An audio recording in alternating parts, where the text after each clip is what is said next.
Bismillahirrahmanirrahim. Assalamualaikum warahmatullahi wabarakatuh. Perkenalkan, nama saya Raden Fahri Azwar dari kelas 3S4404. Dengan NIM tersebut, saya akan menjelaskan apa itu ukhuwah dan tasamuh.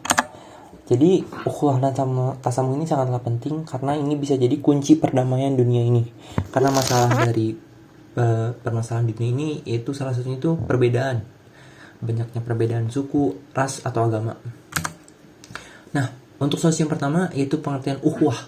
Ukhuwah ini bisa diartikan secara singkat artinya persaudaraan, yaitu berkelompok dan hubungan sosial. Itu disebut pengertian ukhuwah.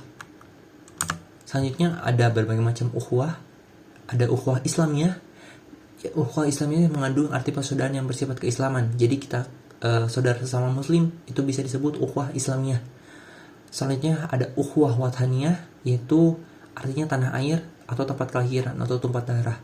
Jadi misalkan kita di negara lain dan kita bertemu dengan sesama warga Indonesia, kita mempunyai ikatan atau ikatan persaudaraan yang dinamakan ukhuwah wataniyah. Selanjutnya itu adalah ukhuwah insaniyah, yaitu insan yang berarti manusia, maka kita itu persaudaraan antar umat manusia. Jika kita tidak bisa melihat dari Islamiyah saudara antara umat, antara beragama, maksud saya sesama Islam itu tidak bisa terlihat, maka terjadilah ukhuwah niyah, wataniyah. Jika masih belum bisa tercapai, yaitu ukhuwah insaniyah. Jadi kita persaudaraan antara umat manusia. Selanjutnya ada 4 asal ukhuwah dalam Islam. Ada ta'aruf, tahafahum, ada tawawun, dan takaful. Ta'aruf itu lebih mengenal lebih dalam latar belakang, pendidikan, budaya, keagamaan, dan lain-lain. Jadi ini biasanya itu dilakukan untuk sebelum ke pernikahan. Jadi tak kenal maka tak sayang. Selanjutnya tafahum, yaitu kelebihan dan kekurangan ataupun kekuatan dan kelemahannya masing-masing. Dan tawa'un, yaitu saling menolong, yang konsepnya itu yang kuat menolong yang lemah atau yang dirasa mampu menolong yang kekurangan. Yang terakhir ada takaful, yaitu memberikan jaminan. Nah, jaminan itu adalah jaminan rasa aman dan dari kekhawatiran dan serta kecemasan. Selanjutnya sebagai firman dari Allah dalam Quran surat Al-Hujurat ayat 10, yaitu dalam artinya sesungguhnya orang-orang mukmin adalah bersaudara, karena itu damaikanlah antara kedua saudaramu dan bertakwalah kepada Allah supaya kamu mendapat rahmat.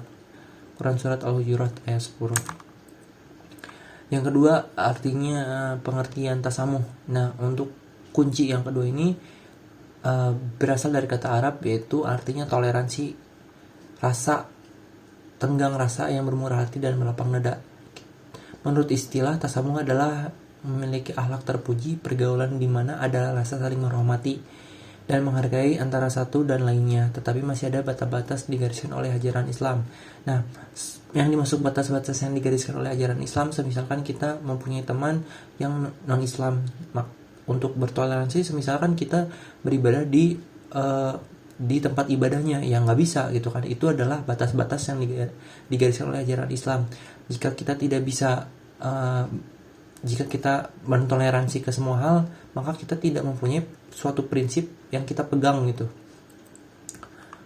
Makanya harus ada batas-batasnya. Untuk hadis Rasulullah SAW, yaitu bersabda, siapa yang membantu menghilangkan kesulitan orang mukmin, salah satu kesulitan di dunia, niscaya Allah akan menghilangkan kesulitan dia dari kesulitan pada hari kiamat.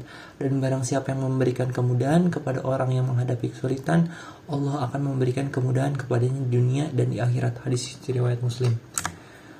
Selanjutnya adalah manfaat tasamuh. Terdapat beberapa manfaat tasamuh. Salah satunya itu mempererat persatuan dan kesatuan antara sesama manusia dan lain-lain. Untuk dalil tentang tasamuh ada 2, ada Al-Quran surat Al-Hujurat ayat 10 dan Quran Al-Maidah ayat 8. Itu dengan artinya orang-orang yang beriman itu sesungguhnya bersaudara, dan sebab itu damaikanlah antara kedua saudaramu dan takutlah kepada Allah supaya kamu mendapat rahmat. Sekian dari saya, Raden Fahri Azwar. Mohon maaf bila ada kesalahan. Yang baik datangnya dari Allah dan yang salah datangnya dari saya sendiri. Sekian, wassalamualaikum warahmatullahi wabarakatuh.